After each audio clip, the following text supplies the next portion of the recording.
மகர ராசிக்காரங்களுக்கு இந்த காலகட்டம் எப்படின்னு பொதுவாகவே மகர ராசிக்காரங்களுக்கு என்னென்னு அந்த அரசு சார்ந்த துறையில் எந்த ஒரு ஒத்துழைப்பு இருக்காது.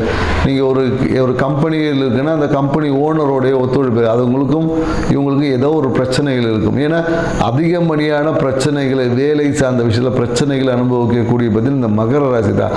ஆனால் அதே மாதிரி அந்த பிரச்சனையை எவ்வாறு வெற்றி கொள்வது என்ற அந்த ஆளுமை தன்மையை நீங்கள் வளர்த்து கொண்டீங்கன்னா அந்த ஆற்றலை வளர்த்து கொண்டீங்கன்னா அந்த அதே மகர ராசி தான் உச்சத்து திகழக்கூடிய ஒரு ராசியாக இருக்குது. ஸோ அதனால் மகர ராசிக்காரங்களுக்கு பார்த்தீங்கன்னா எப்பொழுதும் ஒரு சினிமா துறையில் சொல்லிக்கணுன்ற ஒரு எண்ணமும் இருக்கும். ஸோ இந்த காலகட்டம் பார்த்தீங்கன்னா எப்படி இருக்குன்னா நீங்கள் வாகனத்தில் பயணிக்கும் போது கொஞ்சம் கவனமாக இருக்கணும். அதே போல் என்னக்கா வேலை செய்யக்கூடிய மகர ராசிக்காரங்களும் இந்த காலத்தில் எதிர்பார்த்த ஒத்துழைப்பு என்பது இருக்கும்.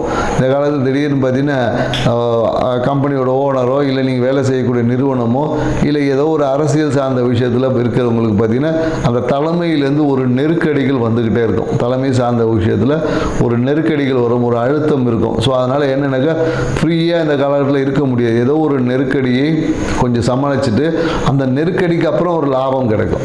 ஒரு நெருக்கடிக்கு அப்புறமா தான் ஒரு லாபம் என்பது இருக்குது. இந்த காலத்தில் திடீர் அதிர்ஷ்டங்கள்லாம் இருக்குது. இன்னும் என்னென்னாக்கா லாட்டரி டிக்கெட் வாங்கினீங்கன்னா குறிப்பாக இந்த காலத்தில் 1ஆம் நம்பரு 9ஆம் நம்பர் இருக்கக்கூடிய லாட்டரி டிக்கெட் வாங்கினீங்கன்னா கூட இந்த காலகட்டத்தில் அடிக்கும். அதே போல் வாகன பயணத்தில் கவனம் நம்ம சொல்லியிருக்கோம். ஏன்னா வாகனத்தில் போகும்போது என் ஃப்ரெண்ட்ஸோடு சேர்ந்துட்டு இல்லை ஏதோ ஒரு சுற்றுலா வெளியே நான் ரொம்ப லாங் டிஸ்டன்ஸ் நான் பயணிக்க போகிறேன், நான் இந்த என்ன சொல்லுவாங்க இல்லையா இந்த ஃபாரஸ்ட்குள்ளே டிரைவிங் போகிறேன் அப்படின்னு சொல்லி வேகமாக போய் எங்கேயாவது வண்டியை முட்டி கீழே விழுவதுக்கு வாய்ப்பு இருக்குது. குறிப்பாக என்னென்னாக்கா ஏதாவது ஒரு நீர்நிலைகளில் போய் விடுவீங்க, எல்லாம் ஏரியில் விழுறது இல்லை கிணத்து பக்கத்தில் எங்கேயாவது போகும்போது அந்த இடத்துல வாகன விபத்துக்களை சந்திக்கக்கூடிய நீங்கள் உங்களுக்கு ஒரு வாகன விபத்து சந்திச்சுன்னா அந்த இடத்துல பார்த்தீங்கன்னா ஏதோ ஒரு அடுத்து ஒரு நீர்நிலைகள் கண்டிப்பாக இருக்கும். ஸோ அதனால் வாகனத்தில் பயணிக்கும் போது கவனத்துடன் பயணிக்கணும் மகர ராசிக்காரங்கள்.